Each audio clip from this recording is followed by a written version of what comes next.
Welcome to Truth Seekers. Hello, friends, and welcome to the Seiker Podcast at Service of Change, where we challenge reality, question what we've been taught in hopes of inspiring a new direction of thought to bring about change. I'm your host, Dennis Nappy II, with Service of Change, where you can read my book for free, I Am Human and We Are Not Who We Think We Are, just by going to serviceofchange.com/I Am Human, and you sign up. You get access to the free Seiker newsletter, where you get exclusive content and that password to read this book. You can also read the first 3 chapters without having to sign up at all, but my hope is that you'll just sign up and take a look at the book and be ready for the next book, Book 2, Food for the Archons, which is a work in progress, but I'm working diligently to get that project done because there's a lot of good information in there. I've just been amazed at what I've been uncovering in the research that I'm doing for that project. So I'm happy to be on the air tonight again. I'm trying a new format in case, for those of you watching on the YouTube channel, I'm actually doing a video podcast, a video cast this time. Wanted to see something different, see what the results were on this one. So believe it or not, even though I'm not recording live, I'm a little nervous sitting here staring at myself on the screen. So my apologies if I sound a little goofy tonight or I stutter over my words. It's crazy how that has an impact on us. But trying something new tonight, so let me know what you think about it. Shoot me an email. Just go to the servicechange.com page. You can find my contact information. Love to know your thoughts on it. Love to connect with my listeners and with my readers. Speaking of which, I've gotten some great emails this past week, so thank you to those who have reached out to me, sharing your experiences, your understandings of things. I had a buddy reach out to me today just telling me how he was watching the movie Ghostbusters, and all of a sudden it kind of hit him like a bolt of lightning. Oh my gosh, there's connections to this and to ancient Sumeria and gods, and he just started making all these connections, and it was pretty cool that he was able to share that with me. So I love to hear from you. What connections are you making? What things are you looking into? Always good to know in response to to the shows and stuff. So tonight I want to talk about the importance of dreams. Most of us have them, or at least most of us remember having them in some way, shape, or form. What do they mean? There's a lot of different schools of thought on what dreams mean. I've used them as a guide throughout pretty much the majority of my life. And, I want to talk about it tonight because I just think it's an important tool for us to be able to use to try to understand this crazy world that we're currently living in right now. I just want to direct you back to the Service of Change page, serviceofchange.com. If you are an author and you're looking to get your book published, please hit me up. I'd be more than happy to work with you. We're looking for new authors at Service of Change to help you publish your book, turn your dreams into books. It's such a great feeling when you get to hold this book in your hand for the first time. It is just an exciting feeling. And if you're enjoying the content here, you want to support the show, check out our bookstore at serviceofchange.com. There's a lot of great stuff there. Our books are increasing in number, so hopefully yours can get on there as well. But that's just a great way to support the show.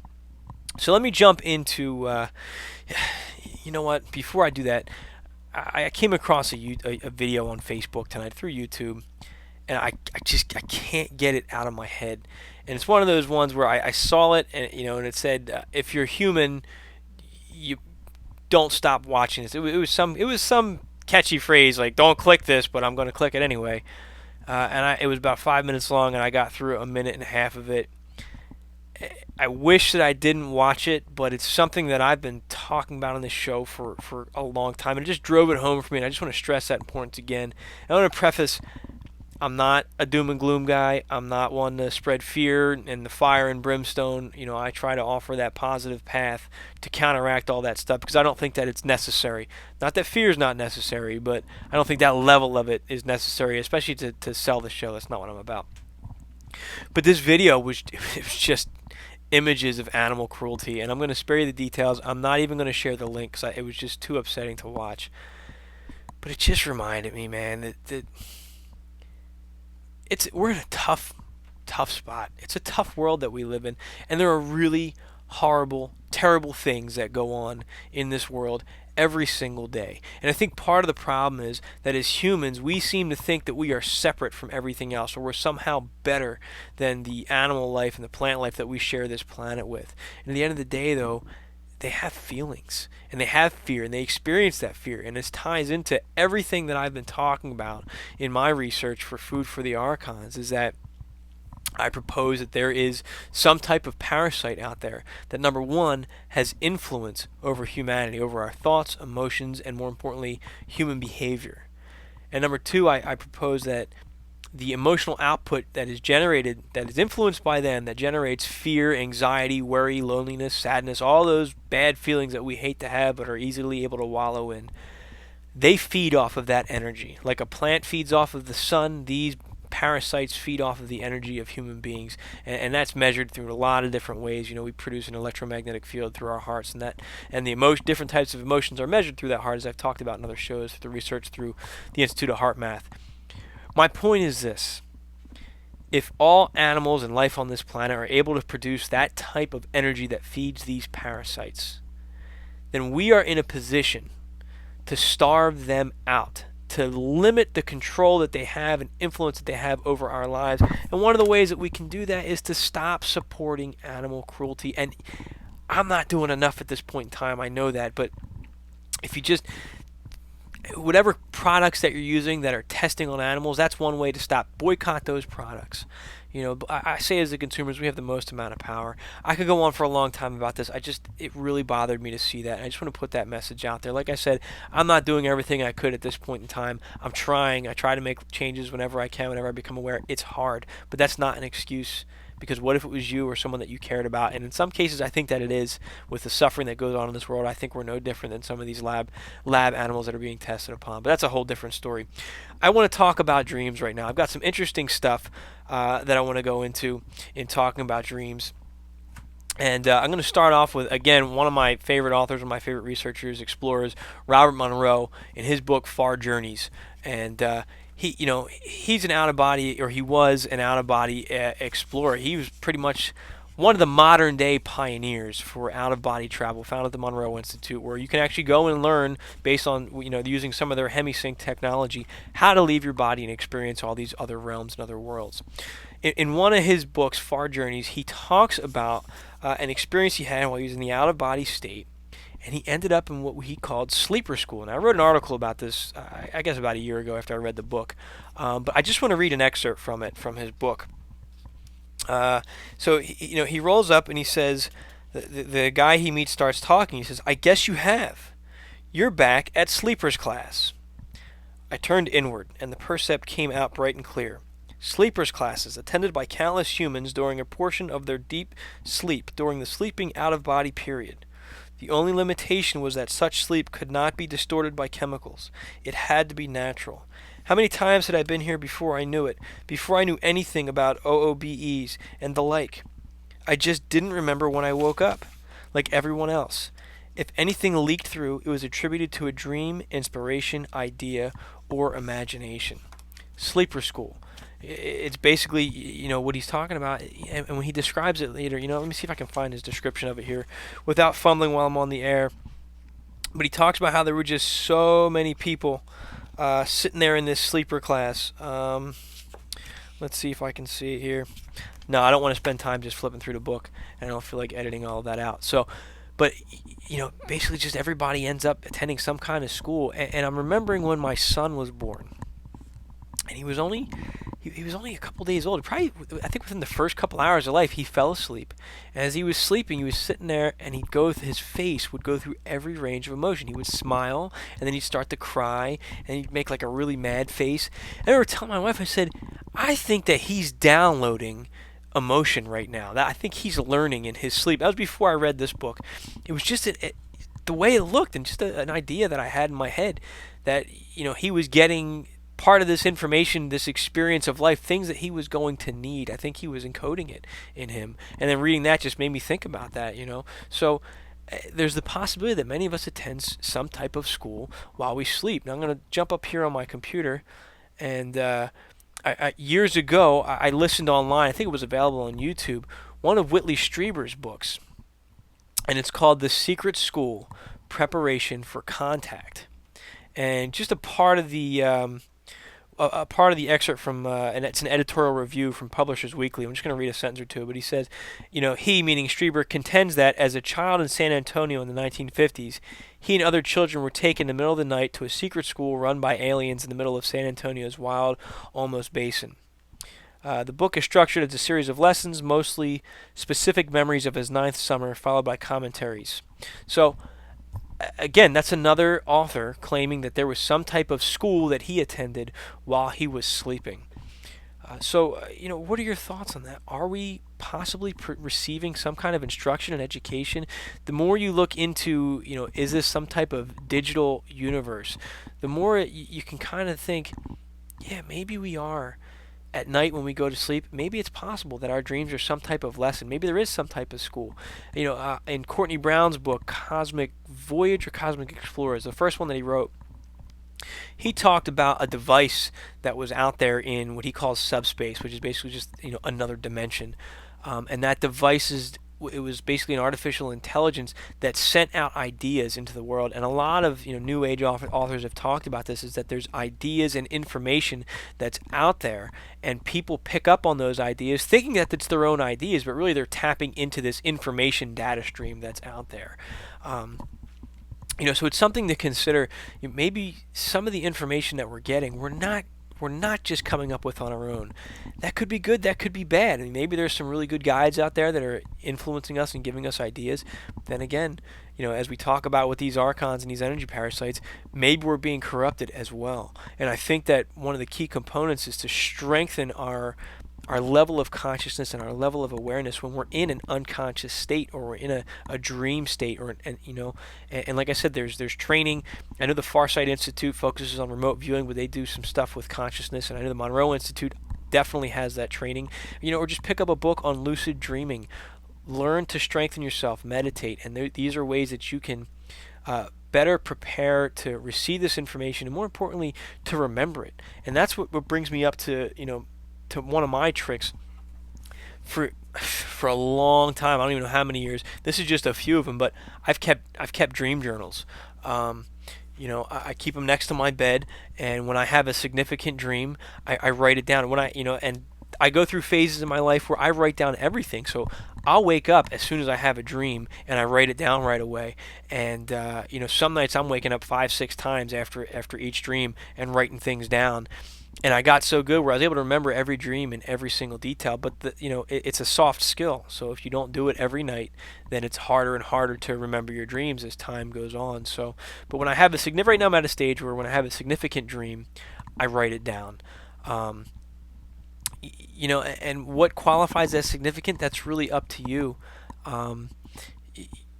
Sometimes something that seems insignificant, you write it down, and years later it comes out as, wow, this is pretty important. I'm using a lot of these dream journals in my research for Food for the Archons because it's relevant. I'm finding now a lot of these experiences that I can't consciously recall anymore, because a lot of times when we have these types of encounters and these spiritual experiences, we wake up and we say, oh my gosh, I remember that. And then sometimes immediately I've had it happen. I remember the whole dream, and then I go to grab my pen, and it's gone. It's just completely gone. I have no way of grasping it. I can't find it. Can't remember it. If we write them down, we can go back and we can use them as a source of data. And it may just be information that's valuable to you, but it may be something bigger. Like I said, I'm writing this book now, and I'm finding things in my dreams that I don't fully remember consciously anymore, but I remembered them when I wrote it down. I'm finding things in my dreams that are corresponding with the research that I'm doing for this book. Things that have been written in I'm trying not to sound all crazy or whatever, but things that were written almost in the Bible. I've seen symbols in my dreams that I've drawn that have turned out to be Egyptian symbols. I have concepts that are come through now in Monroe's book, in Courtney Brown's book, in the Nag Hammadi library. I mean, there's a lot of different concepts that are coming to me in my dreams that I'm finding in all these works now. Does that mean I'm somebody special? No. I think that there's a data stream. Maybe it's that sleeper school. Maybe there's many ways to experience this information that I'm tapping into, and I'm starting to recall it consciously. I think a lot of us just assimilate this information and don't recall where we got it from or the significance of it. It just becomes a part of us for whatever we need. But because I wrote it down, I started noticing themes. And I guess the driving theme, as I say all the time, is fear. Is controlling your fear. I have dreams where I've actually written in my journal real big, I must control my fear. I can't tell you how many times that's come up. I don't remember all of them, but as I go back, my dreams, and they've been messengers or people that I've met in my dreams. One time I was handed a business card, and on the back of the business card says, in order to communicate, control your fears. I've had all these different ways and messages of coming to me. I'm going, what does this mean at the time? And then I come to find out, well, fear may be what these things are feeding off of. It may be strictly what slams the door in our face, because when I start to have an out-of-body state and I get afraid, I'm slammed awake. I just can't do it anymore. It's that fear that holds us back. And that has been a message that has come through very clear for me in my dreams. The whole premise of this book, I Am Human, was some kind of intuitive dreamlike download. I started having dreams about stuff, and I woke up and I was trying to process everything, and then boom, it all came out into an essay. And that essay it's been driving my life, and that's why I'm doing this podcast. It's why I'm writing this book. Just the things that came through that, and please go read the book, and you'll be able to read the essay at the end, the actual essay that really started all of this searching for me on this level, I guess, in this field. I've always been searching, but this I Am Human experience, it's just been incredible. I want to talk more about that. I'll probably do another show on intuition and the significance that has held in my life. But in the interest of time, let me save that one for another discussion. But start writing down your dreams and start looking at them and start exploring them. I wish I could just publish. I could, but I wish I had the time right now to just publish my dream journal, because there's some fascinating experiences that I've had in my dreams. And my other shows talking about parallel worlds and things of that nature. There's other tie-ins to that as well. But again, I don't have time to go into that this time. I'll have the link to the Parallel Universes show in the show notes for this at serviceofchange.com. Check out that show too. It talks about some really neat stuff about traveling in your dreams. Last thing I'm going to talk about, interpreting your dreams. I've seen a lot of people, I have one somewhere back there on my bookshelf, how to interpret your dreams, dream journals. And I'd say they're great for a starting point, but like if you have a symbol that may come up, like I'll use that if I see a certain animal or something. I have a website that I go to that helps me understand. It's a website I've used forever that helps me understand maybe the significance and meaning of an animal. But don't go by what's written in a book all the time for you. Use that maybe as a secondary point. Your first step in interpreting a dream is, what did you feel the instant you woke up about it? The first time you recalled that dream or in that dream, what were your feelings? Before your conscious mind can start to interfere and say, well, maybe logically it means this, or maybe it means I need to eat less ice cream. Before you start thinking about it, what did your gut tell you? What did your intuition tell you? That's how you're going to get your answers to your dream. Don't think, just feel. It takes a little bit of practice, but the more you do it, the easier it will get. Once I start thinking about a dream, I'm done. I've got it to the point now where I can think about it, because I make a point to consciously remember what I felt about it first. A lot of times how you felt about it is very different than what you think about it.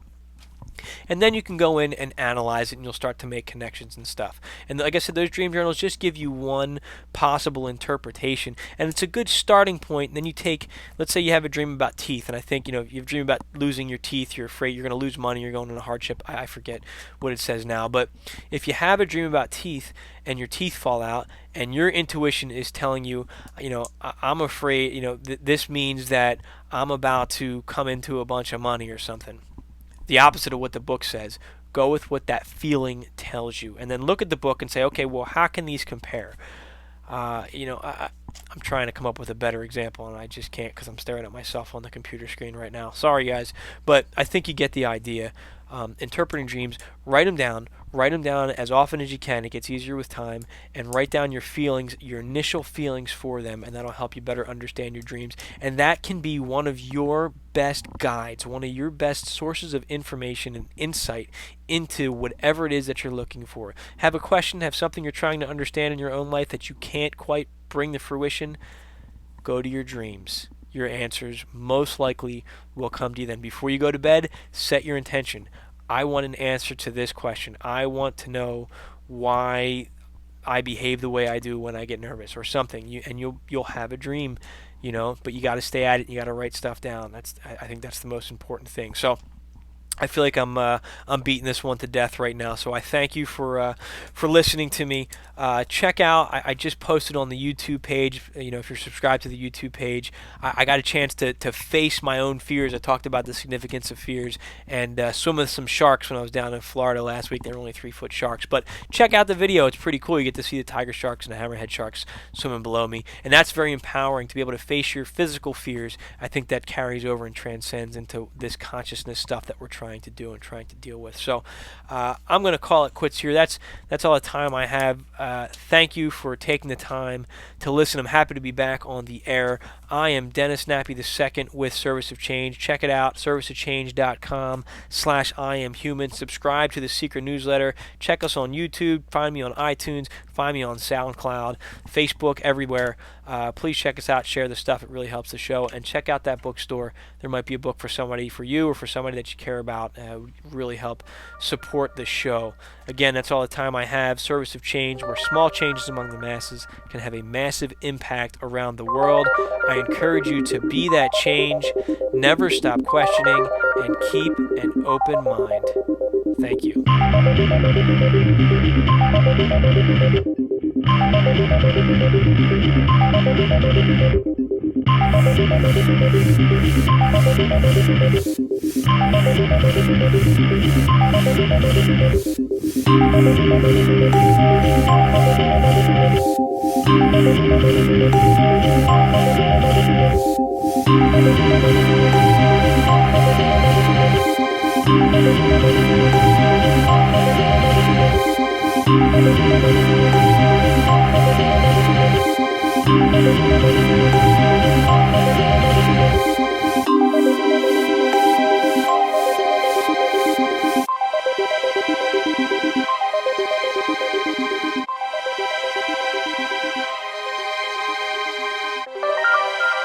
Welcome to Truth Seekers.